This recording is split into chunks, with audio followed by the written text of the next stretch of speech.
昇格3クラブが史上最速で降格決定。チャンピオンリーグ、欧州圏争いも激化する中、チェルシーやウルブスが好調を維持。プレミアリーグの最新情報を世界各国のメディアからいち早くお届けするプレミアリーグラボ、プレラボです。詳しく解説している番組がありましたので、そちらの翻訳をお届けいたします。それではご覧ください。ぜひ、チャンネル登録、高評価、よろしくお願いします。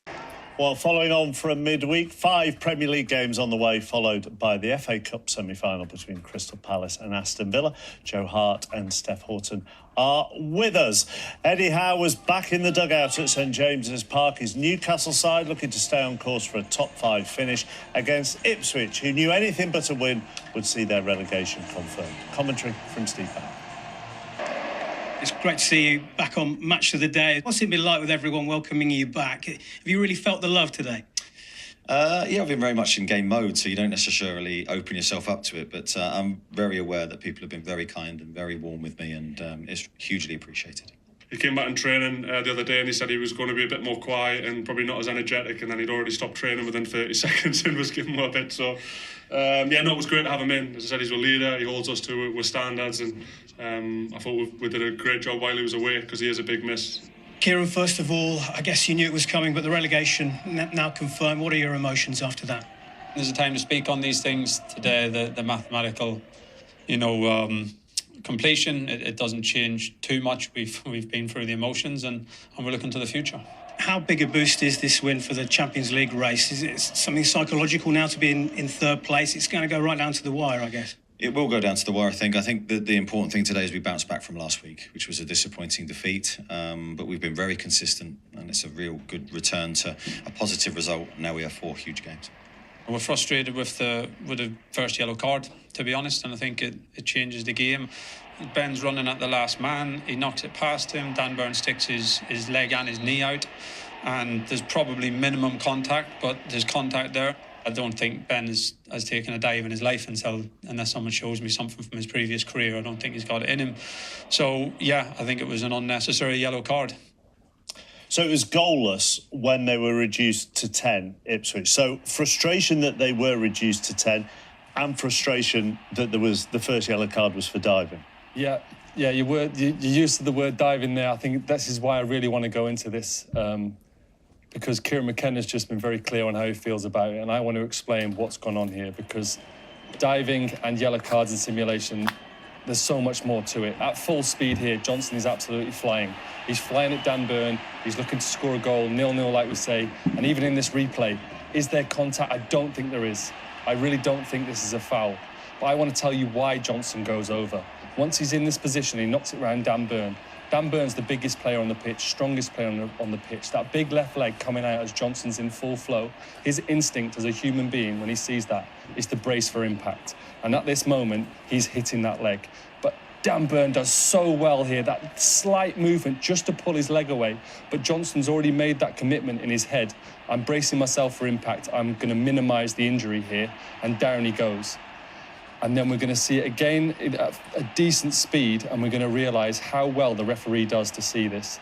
Now, what I'm saying, that's a definite yellow card, but I think it's important that you see, when you see simulation, you don't think cheap. That's just the speed of the game. But once you're on the yellow card, you can't make this decision. This is such a clear-cut yellow card.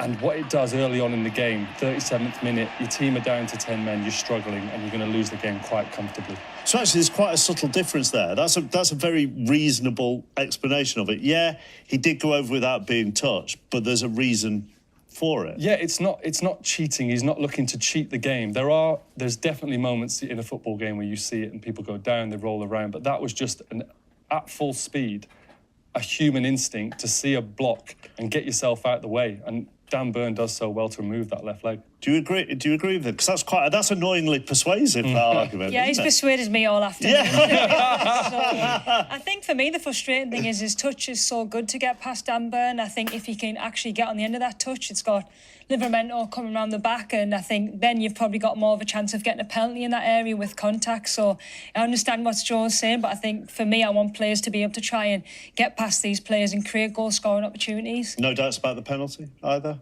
No, we said straight away, as soon as we saw it, and it wasn't given. It was a surprise, if honest. Murphy, great pass from Bruno, and we said penalty straight away. The referee didn't give it. Again, he's probably thinking, isn't he, Michael Salisbury, whether he's gone down too soon? Yes, I think so. But then, obviously, VAR comes in. Michael Salisbury's has to take a Ronaldo free kick and check the VAR all at the same time. And then the right decision is made. It's in the box. The contact's there. And Isak steps up and does what he's done all season, scores a huge goal, and that was game over. It's hard, isn't it, not to feel sorry for the 3 promoted clubs, because yet again they're going down. Relegation confirmed earlier than ever before with 4 games to go. But the question is, what can promoted clubs do at the moment? It's hard, chappers, because this is the second season in a row that all 3 promoted teams have been relegated, and this is the first time that these 3 teams being relegated with 4 games to go in the Premier League. So there's just such a big gulf in class. And I think, for me, Ipswich have really come in this league and gave it a right good go in terms of the players that they've bought. They've had back-to-back promotions. But I think it's depressing, isn't it? It all comes down to that quality. But also, we had a conversation before about the tactics. I think we want to play this expansive football. But ultimately, that first season is so important just to stay in the league. It is, though, is it? I mean, if our game is built on promotion and relegation, you need things to change. You can't have a closed shop. Hey, it's tough, and I think a lot of lessons we learned from these 2 seasons, and people can have a different mindset coming into the league. OK. Now, Brighton were without a win in 5, but taking on a West Ham side who were without a win in their last 6. John Roeder was at the Amex. I really had the belief and the trust to my team, and therefore, especially at the end of the game, they didn't force it. They stick to the game plan. They did the things right. They made good decisions, although it was very hectically and big emotions, but credit to my players. What was going through your mind when Belieber picked up the ball there? I think we all had the same feeling. I looked the ball. I was like, the ball is not moving really fast, but then when it hits the net, of course, unbelievable feeling. West Ham came back into it. When they went ahead, nobody's head drops. There was presumably very much belief that you could find a way back into it. No, for sure. We always believe in it. Doesn't matter what the minute is, what the score is. In our home pitch with our fans, everything can happen, and we show the character to come back and win the game. Obviously, we all feel horrible. We had a couple of hours in the changing room, and it just cannot happen. We scored the winning goal, 85 minutes, and at the end, we lose the game. So I know it's Premier League. It can happen everything in any time, but it's not just acceptable for us. We've been undone from 2 goals from outside the box, from 35 yards. Apart from that, we've created chances ourselves, and we scored 2 good goals. But it's the ability to sustain a Premier League game over 100+ minutes. That's obviously been a challenge for us. Ipswich lost today, so you know now that you're mathematically safe. That's one consolation, surely. Well, in the season, we have to acknowledge the season we're having is a bad one. So the fact that we've stayed clear of it all is good, but it's not good enough for us. We're certainly not celebrating that. We want to do better. We have to do better. Well, you can see in the interviews that they are flat there, and Graham Potter said they've had a bad season, and yet they did get themselves back into this. Yeah, they really did, I think, especially second half when Graham Potter made the change with Nicholas Fulkrug coming on. And obviously after Fulkrug's comments within the week, question his team's mentality, it was really interesting. I think for me, West Ham struggled to create opportunities in that first half, but Fulkrug coming on allowed them to have a bit of a focal point and allowed Jarrod Bowen, who is without doubt West Ham's best player, a little bit more freedom. And this right-hand side, especially for the first goal to make it 1-1, Bowen crossing in for Kudus, that really set them on the way in this second half. I think for 35 minutes, West Ham were brilliant in terms of intensity, forward runs, forward passes. And this right-hand side, we've seen kind of glimpse of it in the first half, and Wan-Bissaka was at heart of that, but the quality was just lacking. But I think that freedom of Bowen was really important for West Ham in this sense, and also Fulkrug, he was able to hold up the ball, knock the ball down, and allow players to join in advance, and Souček gets a shot away and is a bit unlucky. But this was pressure that West Ham did because of the half-time change and the system change, and Bowen was at heart of it, and this is just Bowen in a nutshell. Wanting to get on the ball, wanting to drive his team forward, but this is a world-class cross. There's no defender stopping that, and if you want one person on the end of it from West Ham United's point of view, it's Thomas Souček, and it's similar to what he did last week as well. And so you're thinking, all right, 2-1 up, 6 or 7 minutes to go, we're back in it, all good, and then? And then I think the last 10 minutes, chappers, the Fulkrug and talking about mentality and trying to stay in the game, especially away from home. West Ham have struggled to get a point away from home when they've conceded. And look at this. This is 11 players behind the ball, and this is like what we're probably used to seeing West Ham do in terms of in these positions. You've got 11 players behind the ball trying to make it compact, but you've got your best player there trying to do so much defensive work, and it opens up gaps for other players. And this is a great crossfield ball, a great header across, and Mitoma's on the back shoulder of Kilman. But it's so interesting that Kilman kind of gets underneath the ball, because I think he's trying to read it for the cutback to dunk, and I think that's poor from West Ham United's point of view. But this is them inviting pressure because they're getting deeper and deeper. And in this picture here, chappers, I think they had an outlet, they had Fulkrug, but look at where he is. He's around the referee. There's 10 players in that box. It's so short, it's so compact, it's condensed. And when you're in that low block, you either have to really just kind of take hold of your space, or you've got to start pressing at some point. And Bourne here, he finds himself in a probably unfamiliar position, and what he wants to do is defend for his team. He kicks it out for a corner,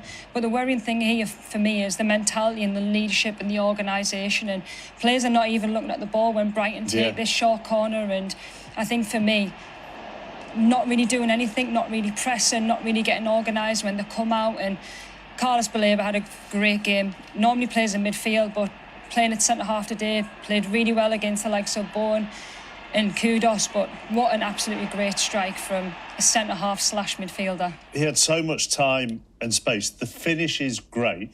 Don't look at me like that. I know you do. I know you do. All I would ask is, it's never a great look, I suppose, if your goalkeeper doesn't dive. No. However good the goal, however good the strike. No, it's not. And you know, Graham Potter's alluded to it. That's a long way out. But as Steph excellently explained there, West Ham players are, yes, they are back in numbers, but they are not doing a job. And there's 3 people in the line of Alphonse Areola there, making it difficult for him to react. But we cannot get away. That is a superb finish. Starts off like 2 yards outside the post. 2-3 yards outside the post. And once Areola gets a sight on it, it's already in that far corner, and he's left rooted, and it's not. So he's got no chance. West Ham. He's got a chance. I'm not making excuses. I'm giving you a reason of why he's ended up rooted. As far as Brighton are concerned, just very quickly, they have been on this run of 6 matches in all competitions without a win. They needed that just for a bit of confidence, and they're still in a race for a Europa League or Conference League place. Yeah, I think we're predicting there's potentially 8 places up for grabs in terms of European football. So for Brighton's confidence going into this last push in the season, it's great for them, especially with 1 win in the last 6 games. More goalkeeping stuff to come, though, isn't there? Well, there certainly is. Next, Chelsea in the running for the Champions League spots at home to Everton. Conor McNamara, watch this one. It felt you were very dominant, a lot of possession, a lot of territory. Were you disappointed that you hadn't scored more than 1 goal in that first half? It already happened many times this season that we are not able to score more goals and to kill the game. But second half, I think we drop a little bit, but overall, I think we defend quite well. We create some chances, so overall, I think we deserve to win the game. We were fortunate, maybe fortunate only to go 1-0 down at half-time, but we'd stuck at it and grew into the game as it went on, and I thought we played really well in the second half. A bit unlucky not to get it, just probably lacking the quality to try and get a finish at the end of some of our play. The goal that decided the game was very well taken from Nico Jackson. I believe that's the first time he scored in the Premier League from outside the penalty area. I mean, maybe in the Premier League, but I see him doing loads in training, so I'm not surprised, you know. So yeah, I'm really happy for him. The fact their goalkeeper Robert Sanchez gets named Player of the Match tells its own story, I guess. Yeah, I thought their goalkeeper made a really good save from Dwight. I've had a first look and I just wondered if the other corner was open, so maybe the boys can have a look at it in the studio and see what they think.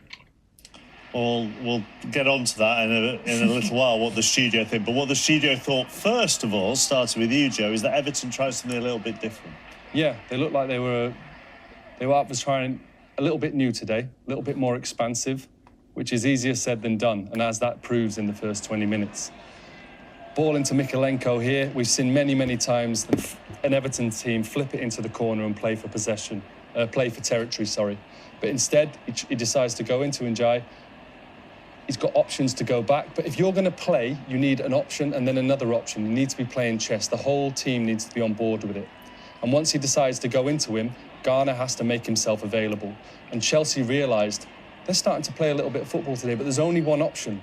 So once Caicedo and an impressive press means that he can't get that pass off, they can smother him, turn it over, and now Everton are far more open than they have been all season. They're able to get it into Jackson and create their first chance of the afternoon. And this was a little pattern in the first probably 25 minutes. Not seeing that too much from Everton. The 1-2, Palmer, intelligent pressing, cutting the lines. And then once we turn here and he wants to get it into Beto, Chelsea are very aware that once we do go into Beto, Ndiaye is the only option. Again, intelligent, able to turn the ball over, and straight away Chelsea are on the attack. Into Jackson, turn. Doesn't quite get his shot off, but they're looking dangerous. That's 2 warning shots in the first couple of minutes.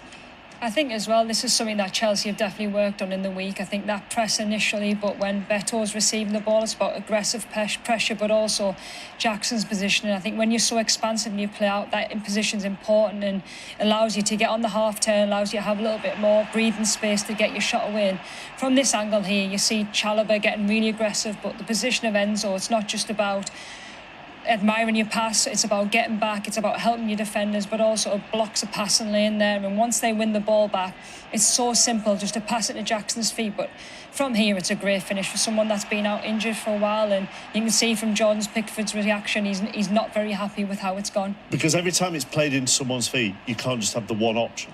No, you really can't. I think with Beto, obviously, your strength is holding the ball up, but unless you've got someone to pass to, and Chelsea had numbers in that midfield area, so they were able to block off people that you were trying to support. And I think, for me, Chelsea were really good at that today.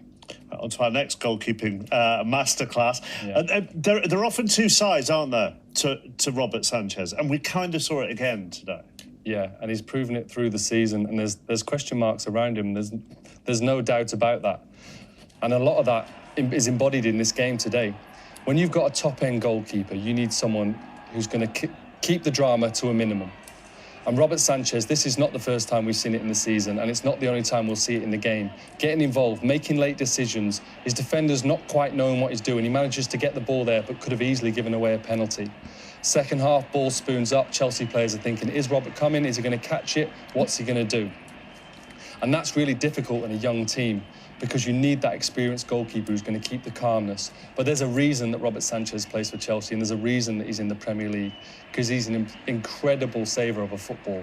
And I think this is a great example of it. And he wins man of the match today, because this was the first real shot in anger that Everton had. And that is he's so athletic, so athletic, so strong. That's such a sharp save. And as we get into the 87th minute, his team are winning 1-0, trying to get into the Champions League. His athleticism there is emphasised. Many goalkeepers aren't even able to turn and make that save, let alone the spring. It probably looks a bit over the top, but that's the brilliance of him, and that's his superpower, his athleticism.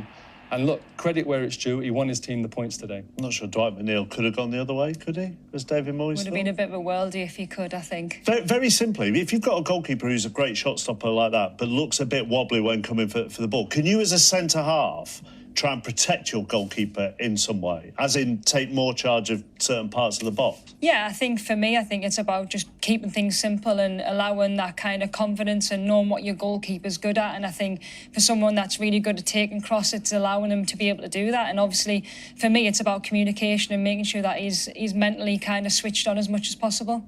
Right, the title could be won tomorrow.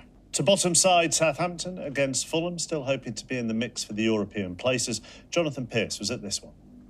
The 2 changes at half time was to give different things for the team. I think we gave more 1v1 with Adam on the right-hand side, and of course a bit more dynamic with Lukic there. With Eric Wilson inside in the pocket too. And second half we dominated from the front, the first minute till the last minute. We did create chances, crossbar ball too, and all that stuff. I think clear, we deserve the 3 points. It's a cruel game. Last week we scored a late goal. This week we conceded a late goal. Yeah, it's obviously a difficult one to take. Always is, but ultimately we need to keep going, keep trying to improve. and take what was good from that game and try and use it in the next game. Yeah, I'm really delighted with the goal, and obviously the 3 points is the most important. It's really exciting to be a part of this team. I knew from the first day I came in, it's a really exciting team, and to be a part of it, it's like a family in there. So yeah, it's definitely an exciting journey, and we want to keep going for sure.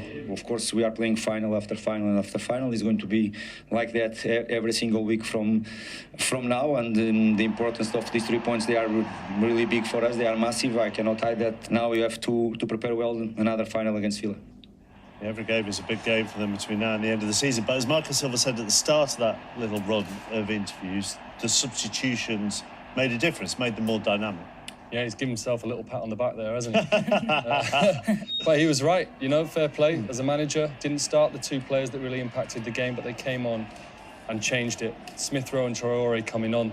This is late on. This is an absolutely beautiful touch. This is what we know he's capable of in flashes. He's not quite asserted his authority on the team yet, but that was a really good goal. Traore, we know what he's got. He's got the pace and the power, and he's shown this season he's more than willing to come in on that left foot, keep his left back guessing, and beautiful link up between the two here, driving inside. It's a really smart shot and a smart save by Ramsdale, probably thinking he's earned his team a point. Traore not necessarily involved in this as you would expect him to be, but there he is. That's where you expect him to be, on that right-hand side. Beautifully weighted cross, and that's such a good header from Ryan Sessegnon. And they fully deserved that win. They pushed so hard towards the end at the end of the game, and that's massive for Marco Silva. It is. Now, Wolves were going for their 6th win on the trot against the Leicester side, starting to say their goodbyes to Jamie Vardy. Alistair Mann was at Molineux. There's not many points earlier this season that was between us, but we know that if we continue to play as well as we have done the last games, we can beat everyone at this moment. That wasn't good enough from our side. I don't talk football-wise, but I talk intensity, duels, especially in the first half. Second half, okay, we concede 2 on the break, but we were better at those things that we didn't do in the first half. But no, today wasn't good enough from our side. When you came here, you said that it was an ambition to be a Premier League manager. When you hear your name being cheered by 30,000 people, have you exceeded the expectations you had for this job? Very proud of my team, very proud of our supporters. This is a connection since the first game. Of course, before I had this experience in other clubs, but not like this. I always say when I use the shirt, I'm so happy on the pitch to play for this team, to play for my teammates. Everyone knows that. I think sometimes my emotion is too much because I really love to be here. But yeah, of course, the most important is help the team. Well, so much speculation about him this week. It's building ahead of a summer transfer window. He was brilliant today, wasn't he? I mean, he just did everything for them. I think he showed today why so many people are talking about him and why everybody probably does want him in the summer transfer window. But I think for this period at Wolves, today he was absolutely everywhere. I think he showed so many different sides to his game. He's got such a large skill set. I mean, dribbling through here, the confidence to take the shot, yeah, it doesn't go on target, but that didn't stop him having the influence on the game and being Wolves' talisman. I think for me, he's not happy with just giving it to Aït-Nouri. He wants to get in the box, he wants to score, and this finish, you don't underestimate this finish, to allow it to come across his body and place it in the bottom. But also, Chappers, in the second half, you see him on the left wing here, and this pass is absolutely perfect for Strand Larsen to take a touch, to finish. And I think for me, what was really impressive is that he showed different varieties and he was able to speed the game up, he was able to slow it down. And here he gets Cody in a 1v1 situation. A great run, a great finish. And I think for me, Wolves, if he does move in the summer, we'll miss him. But at this moment in time, he's really enjoying his football. The temptation, isn't there, is to then go, well, what's his best position? But then if you're a modern attacker, maybe you're expected to do a little bit of everything. I don't know. I think as a manager, you would absolutely love that, the ability to play in different positions, but also have an influence on the game and have the returns that he's had today has been really impressive. It's a brilliant connection, isn't it, that Vitor Pereira has built up just within the club already, and the difference he has made. You look at this, he took over, Wolves were 5 points behind Leicester and in that relegation zone just before Christmas. Now there's a gap of 23 between the two. But the connection is so evident, isn't it? Yeah, and of all the managers who've come in mid-season, he's been the best. Simple as that. They've been absolutely excellent. They've been building. They've not come in. They didn't fly out the traps, but they've just built slowly. And the confidence they're in. Hearing Strand Larsen interview there, Cunningham with the smile on his face, and the way that they're playing, they feel like when they get themselves in a position in a game now, they're going to win it. Right, let's just show you the Premier League table. Newcastle and Chelsea improved their chances of Champions League football today. Fulham and Brighton also boosted their dreams of reaching Europe next season. Confirmation of Ipswich's return to the Championship means all 3 relegation places have been decided in record time. And as we've been discussing, also the second successive season that all 3 promoted sides make an immediate return. ご視聴いただきありがとうございます。感想をコメントで聞かせてください。また、最後まで見ていただいた方は、チャンネル登録といいねを押して教えていただけると嬉しいです。動画作りの励みになりますので、ぜひよろしくお願いします。